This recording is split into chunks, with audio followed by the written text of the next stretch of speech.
Hello everyone, it's me, Raiza Contawi, and welcome back to another session. It's day 2 of Slay at Home. I do this parang, yes girls, slay at home your quarantine makeup workshop.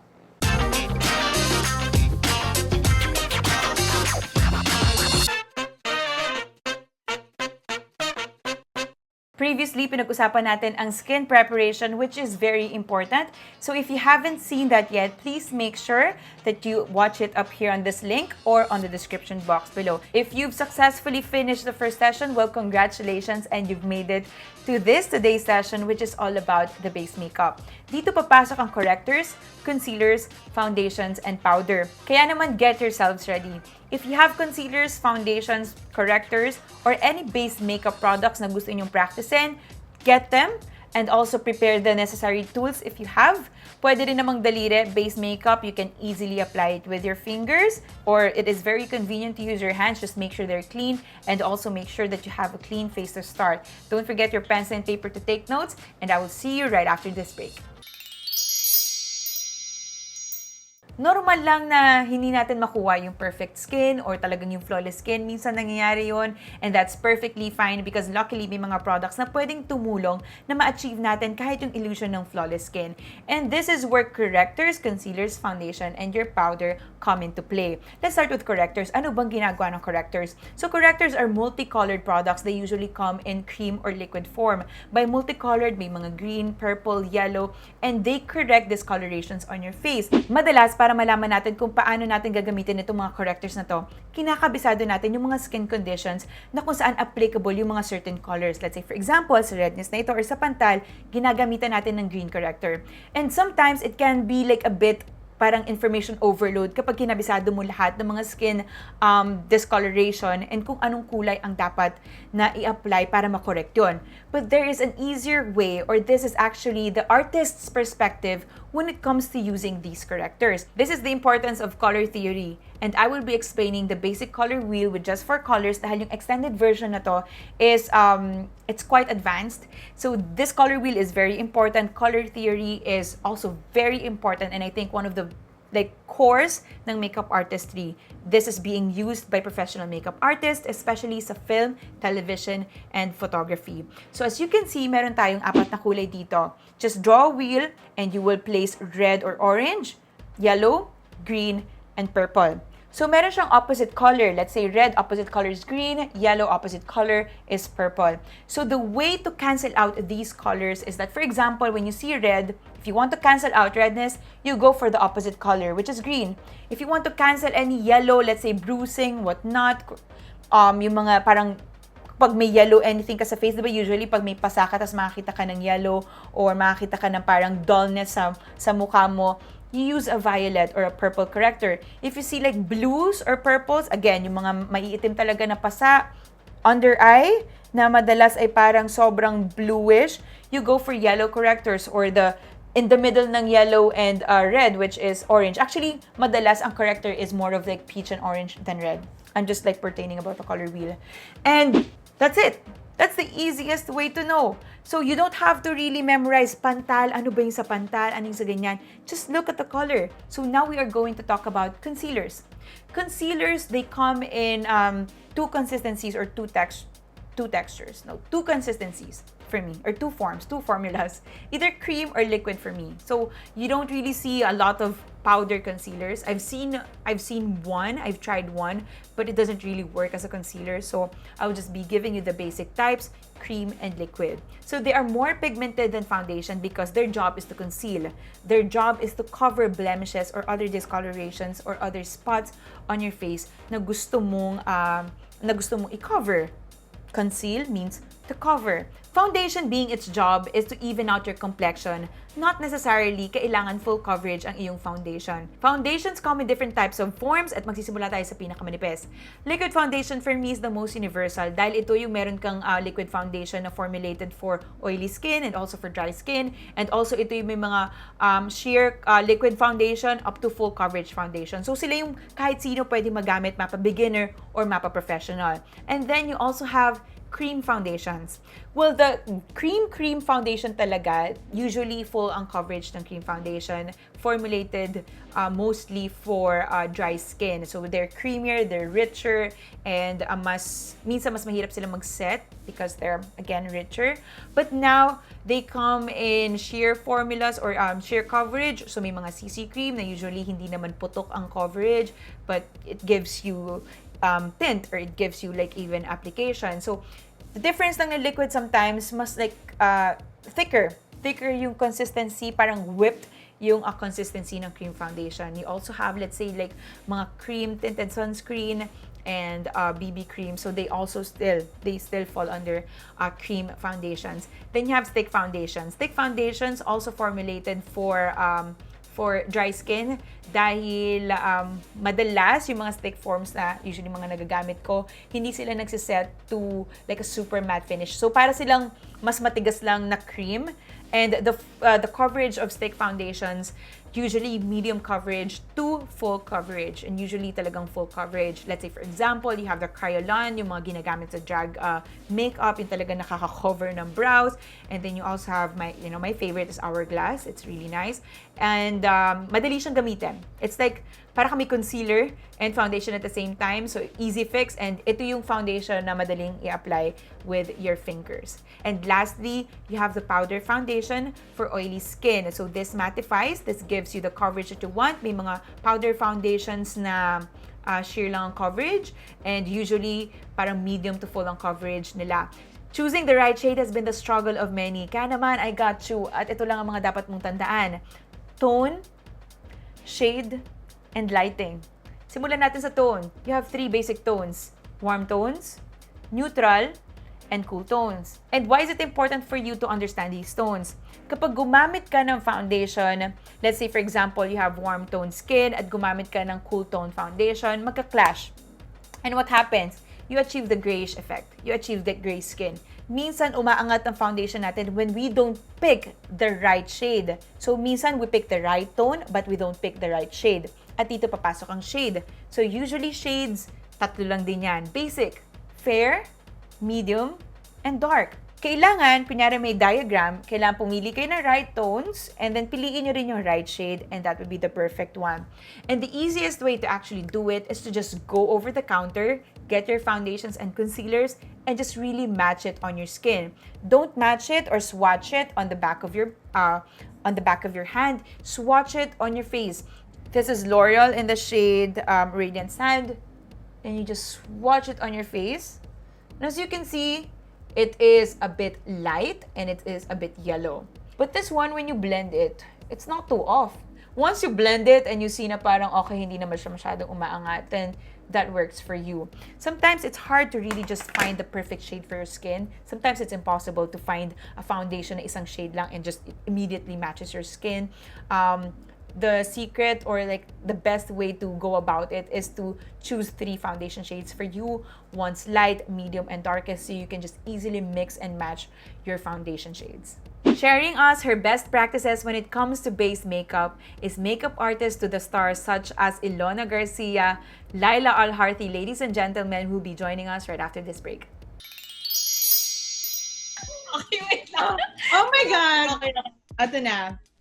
So, ladies and gentlemen, for this workshop special guest, oh my goodness, siya lang naman ang amazing talent. Nandyan lang naman si Maris Racal. Nandyan lang din naman si Gabby Garcia, Ilona Garcia.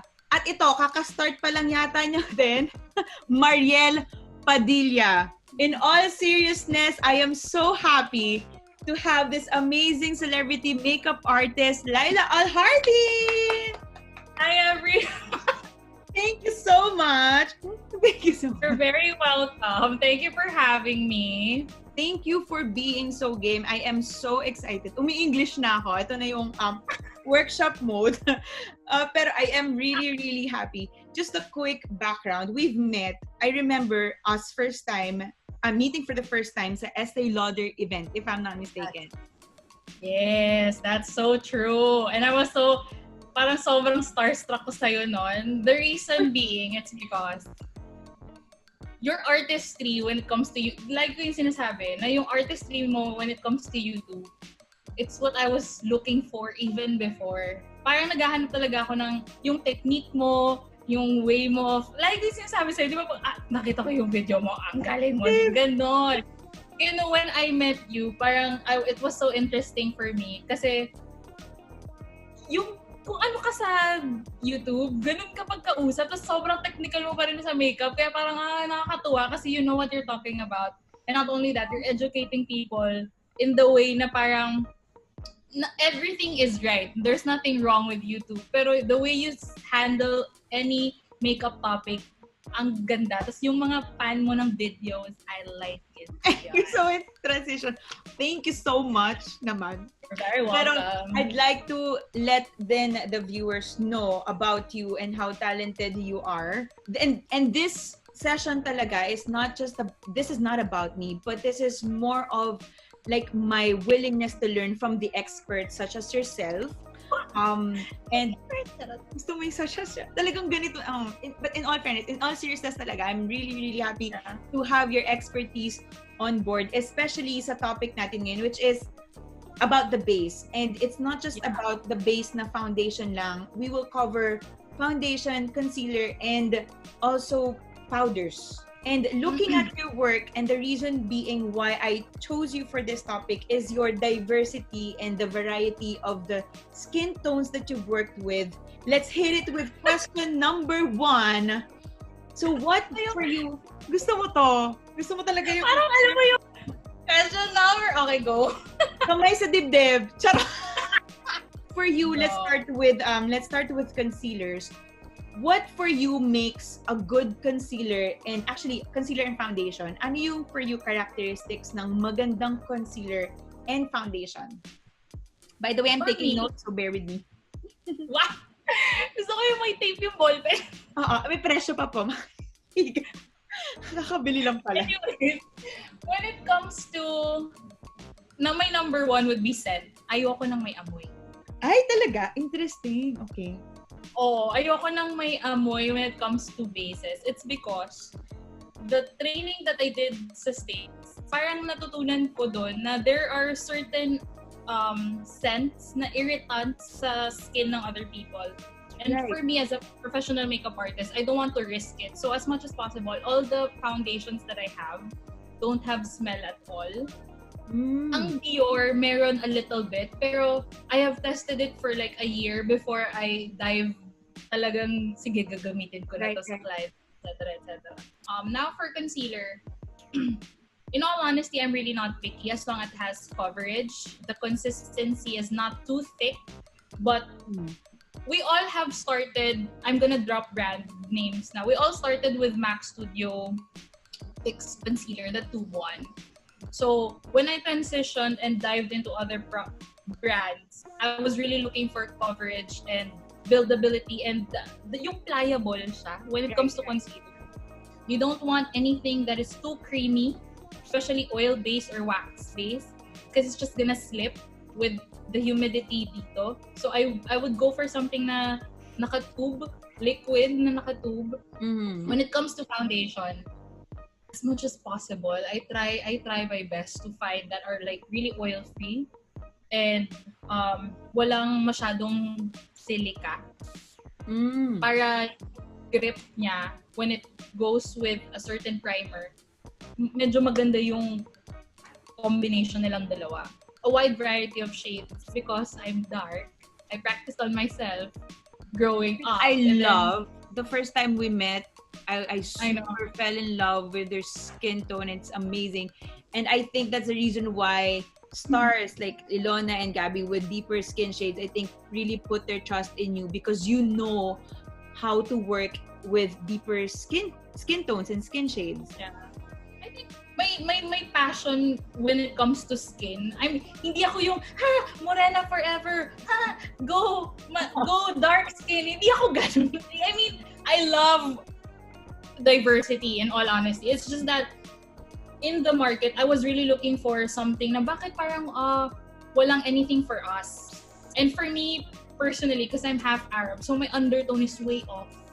And I'm so happy na nowadays di ba, they're catering to Morena. Di ba, parang ngayon Morena, empowerment, biglang nag-boom, di ba? So parang I'm happy about that. But yeah, when it comes to going back to foundations, you have to have when you're going for a foundation, make sure that you have something that would work for you for a long time.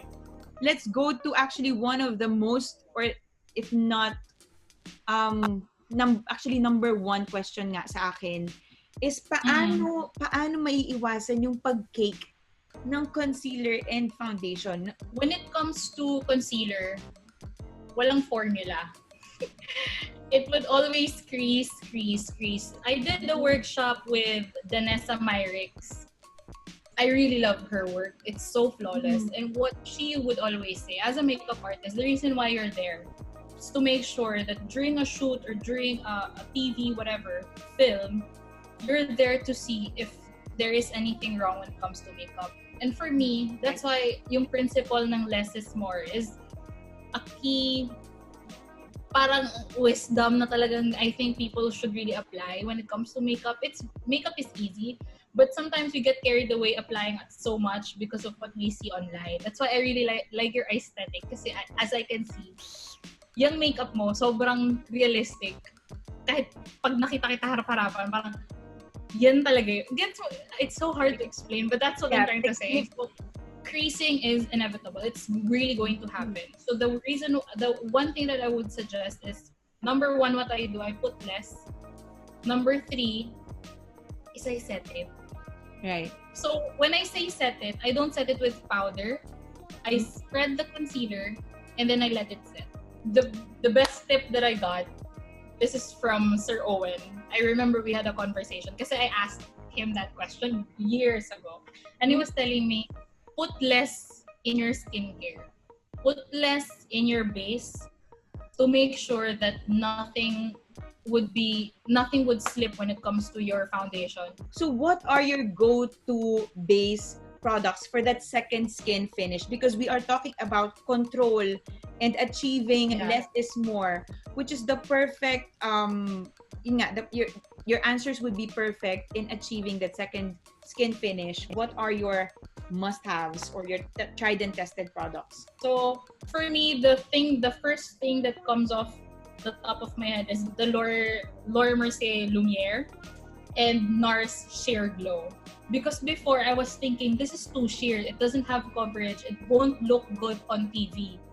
But that's what I use on certain artists. And ang ganda ng Sheer Glow. And then when I had Lumiere, that consistency, sobrang may pagka-glossy yung effect niya, pero hindi oily sa mukha. There's another foundation line ng NARS, which is Radiant. It's really nice as well. It's one of my favorites when it comes to clients na hindi ko pa na yung first time ko, and then I want something that when I put it on, it's buildable, it looks like skin, it sets very well, it works well with the powders that is my favorite, and parang wala akong problem. So when it comes to luxury naman, Dior. Now, ang counterpart ng Dior is Face and Body. Dude, that's my OG. Face and you saan to? Wait, anong brand? MAC. Right. Ako, para sa akin yung Face and Body tsaka Dior, almost the same. Itong Dior lang, meron siyang mattifying and setting factor. Yung Face and Body, glossy yung finish niya. Pero pag gusto mo ng balat na drench, yung parang Korean glow glass skin, MAC Face and Body talaga. How about powder? Ano yung go-to setting powder mo for yourself and for your clients as well? Oh my God.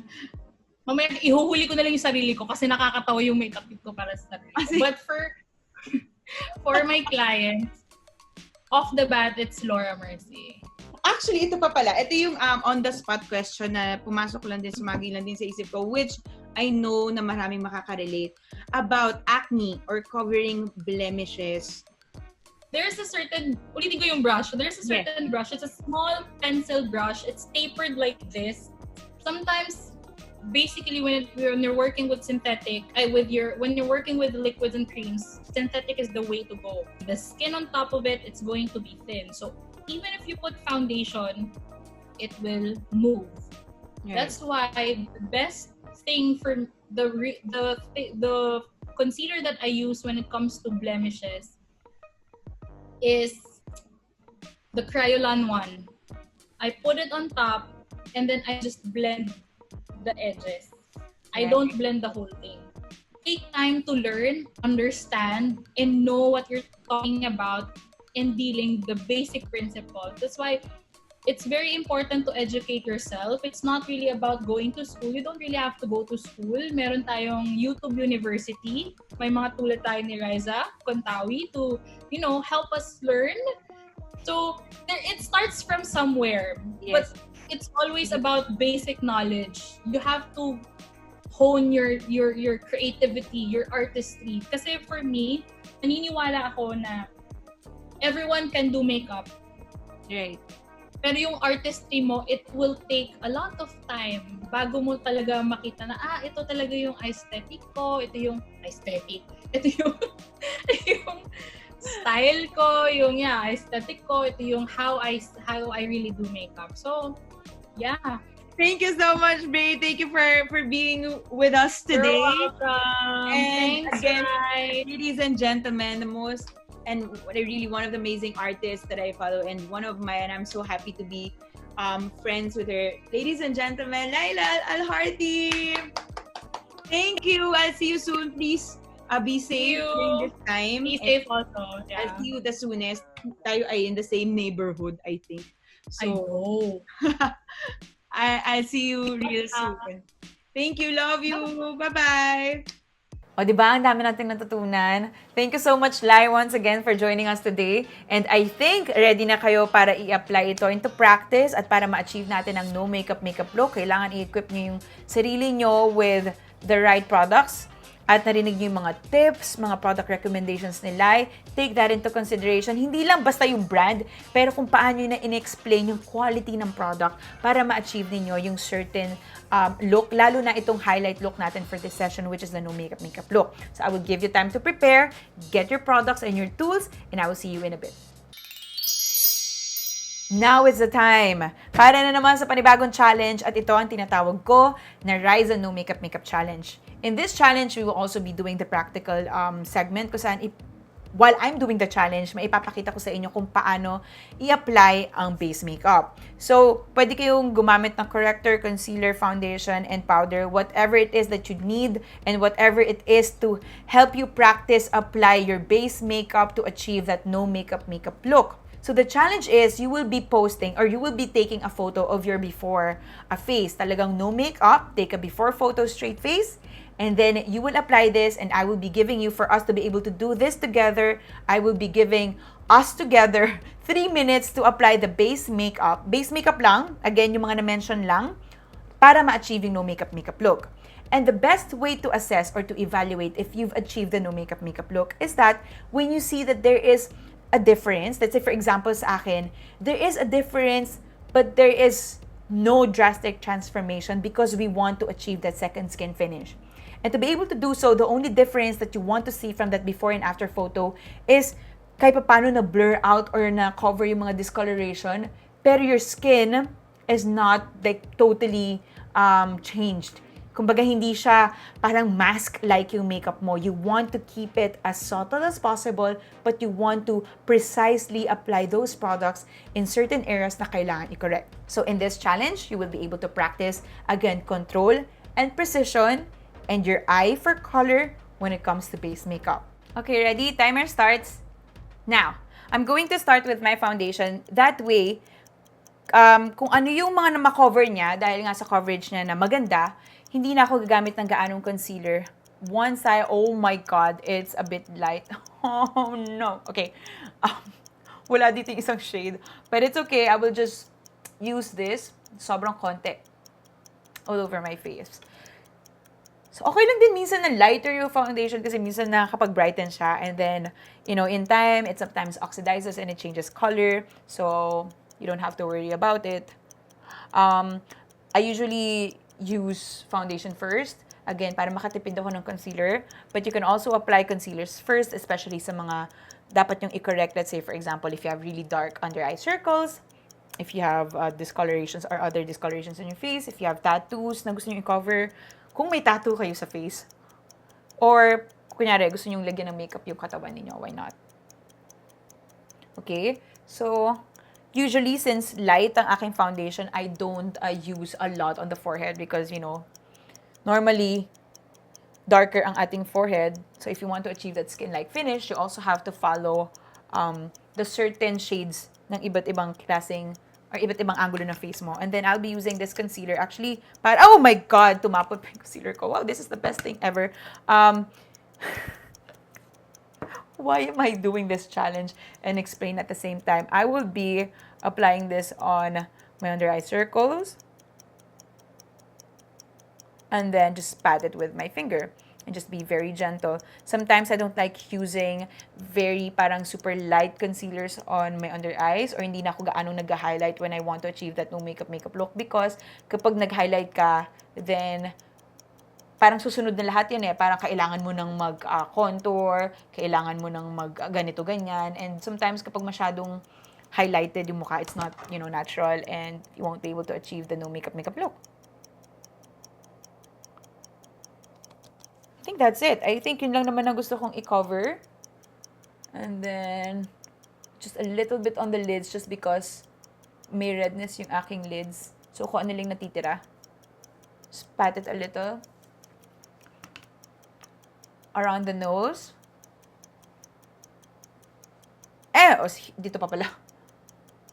Just a little bit on the redness. Oh my God, I have 24 seconds. 24 ba or yeah, around that time. Just pat it.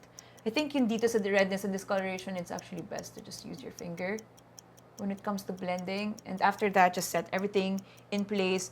For me, I just usually set my under eyes with a powder.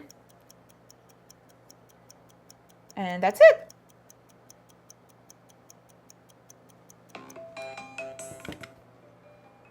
Nagawa natin ang challenge natin and practical and explanation in 3 minutes. So this is my foundation, like no makeup look for my base. So as you can see, I think I will be putting my before and this will be my after.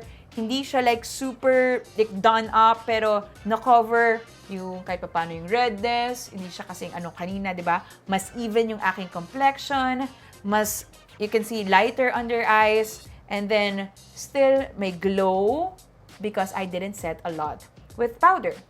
And this is what I want you to do to post your before and after, or unahin nyo na yung after. Syempre, yun ang ipopost natin sa feed in carousel type and then show your before as well so I can see it on Instagram. Post it on Instagram with hashtags SlayAtHome and Raiza No Makeup Challenge. And then, after nun, tayo ay mag-Q&A. So, if you guys are ready, ako ay maglalagay lamang ng blush and lipsticks. You too, you can pause this. We can take a break. Are we taking a break? Yes, we may take a break. I will give you this short break.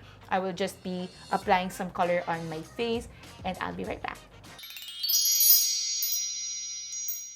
So now, sasagutin na natin ang inyong mga questions na pinadala ninyo through my Instagram stories. From IM_hazelnuts, minsan po may foundation na hindi kumakapit sa balat. Mukhang statement ang binigay niya, hindi question. Pero I feel like, ang tinatanong niya, bakit may mga foundation siguro na hindi kumakapit sa balat? So it's either your skin is not primed or it's not prepped or it's prepped the wrong way or just your foundation is not like the best quality or hindi talaga maganda yung foundation mo. Either of the two. Some foundation siguro, hindi sila, you know, tinormulate sila na hindi gumamit ng mga okay na ingredients, binders para talagang mag-adhere sa skin. So, I think, kung, for example, kung hindi nag-work sa inyo yung foundation at hindi kumakapit despite the preparation, you have to look for other foundations. From thatgirl3s_, okay lang ba kung mag-concealer under foundation?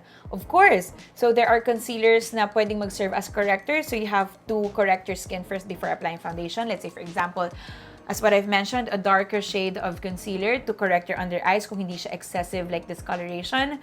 And correctors can also be concealers. Yung mga, let's say, an orange corrector, they are applied before or under your foundation. And definitely, pwede ka pa rin mag-apply ng concealer after your foundation, as what I did, because kung gusto mo makatipid sa concealer and if you don't have a lot of blemishes or other issues to conceal or to cover.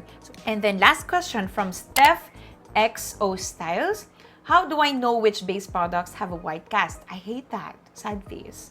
We hate that too, and nobody likes a white cast or a gray cast na tinatawag, yun, the grayish effect, and also if you have a lot of flashback. So number one, when it comes to gray casting or the white casting, okay, let's start with the gray casting first because white cast can also be like the flashback of your foundation. So again, the key is to choose the right tone because once you apply a foundation that is not complementary to your skin tone, ma-achieve mo yung gray effect. So, naglalaban yung kulay. So, number one, you have to stick to your tone. And secondly, kailangan din, of course, yung proper shade.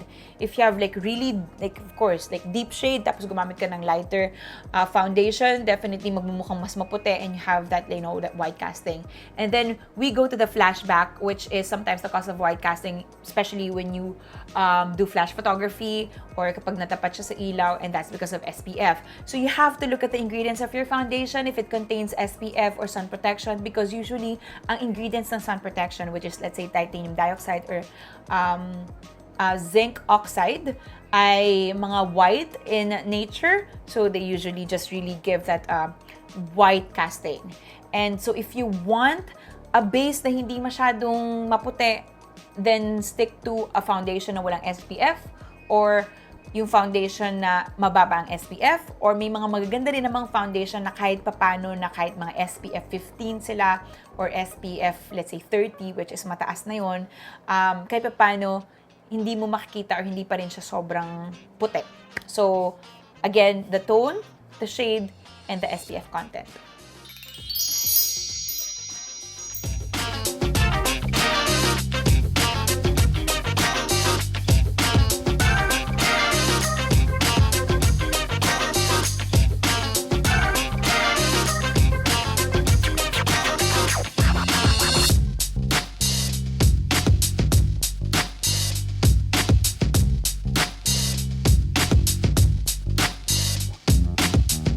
And that concludes our day 2. Maraming salamat sa mga sumali sa session natin ngayon. Sana ay pagpatuloy ninyo. Sana hindi nyo rin ma-miss ang susunod na session tomorrow, which is all about the brows. I am excited. Kung excited na kayo sa kilay, then stay tuned because the next session will be tomorrow at 10 a.m. Also, don't forget to take on today's challenge, which is the Raiza No Makeup Makeup Challenge for you to practice your skills. I can't wait to see them. Don't forget the hashtag Slay at Home and Raiza No Makeup Makeup Challenge. Hindi No Makeup Makeup Challenge lang dahil maraming naka-hashtag na ganon. So for me to be able to see them, please don't forget the essential hashtags.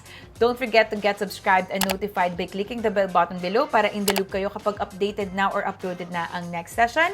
And you may follow me on Facebook, Instagram, Twitter, and TikTok, all at Raiza Contawi. Once again, maraming salamat. I hope you guys learned a lot from today's session and I will see you tomorrow.